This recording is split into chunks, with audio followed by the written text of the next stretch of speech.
For today's video guys, tuto tayo ng ating masarap na tinolang tahon.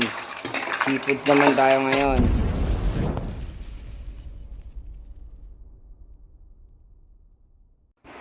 Ito gagamitin natin, tahong syempre. Ang ating muscle, ang ating sayote. Ayan, gulay natin syempre, yung ating sibuyas, bawang, kamatis, luya. Sa ating wok, magpainit tayo ng ating mantika. Igigisa natin yung ating mga pangsahog. Painitin lang natin yung ating kawali, ang ating wok. Pag mainit na yung ating wok, yung medium fire lang natin, lagay na natin ng ating bawang, ang ating sibuyas, pagsabayin na natin yan ng gisa. Kasi wok yan guys, madali yung uminit, madali mapagluto dyan.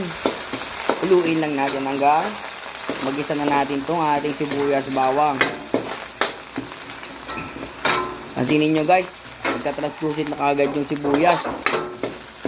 Mabilis kagad siyang naluluto. Lagay na natin itong ating luya. Siyempre, masarap yan sa tinola, ang ating luya. Gigisahin na natin siya hanggang sa maluto yung luya. Pag naluto na yung luya, lumabas na yung anyang lasa. Pag naamoy nyo na, lagay na natin itong ating kamatis. Para lang din siyang sinampalukan, kaso wala lang siyang pang-asin. Lagay na natin itong kamatis, haluin natin. At ang gamit natin dito ng gulay ay dahon ng sili. Yun ang masarap sa tinola.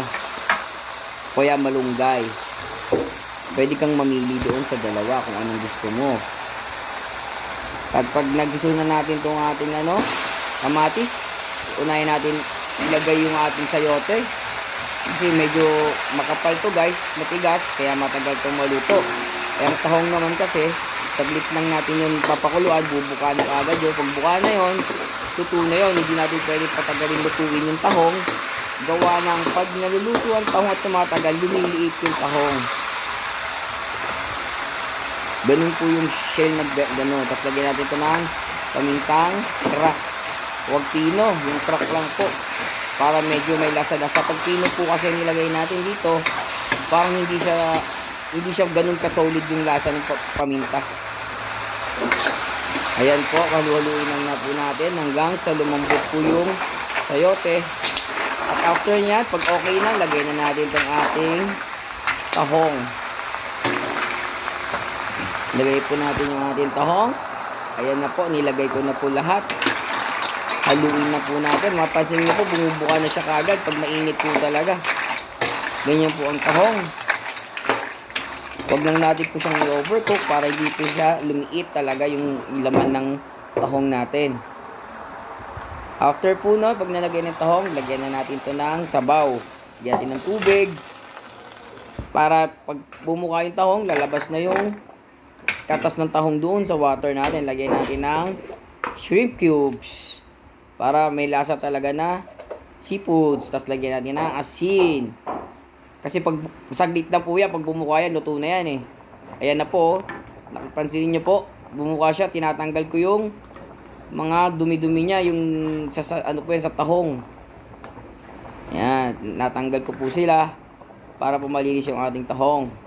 Ang ating sabaw po masarap igupin. So ayun, tanggalin ko lang siya, babalik ko rin yung ibang gulay dyan na nakuha ko para masarap humigop ng sabaw na mainit. Lagay na natin itong ating siling green. Ayan, halu-haluin lang po natin siya hanggang maluto na po lahat. Hintayin lang po natin siyang kumulo ulit. Lagyan po muna natin ito ng pampalasa nating patis. Fish sauce. Ayan na po. Kumukulo-kulo na po siya. Lagay na natin tong ating dahon ng sili. Yan. Pag nalagay na natin yan, sobrang saglit na lang yan. Maluluto na po yan. Kasi saglit lang po yan. Maluto ang dahon. Pag mga green leaves na vegetables, sobrang saglit lang po yan. Papansinin nyo po. Pag kumulo po yan, hinalo-halo ko lang. Pag kumulo po yan, luto na po yan. At ayun na po. Kita nyo na po, luto na po siya. Pwede na po nating i-serve. Takpan na natin.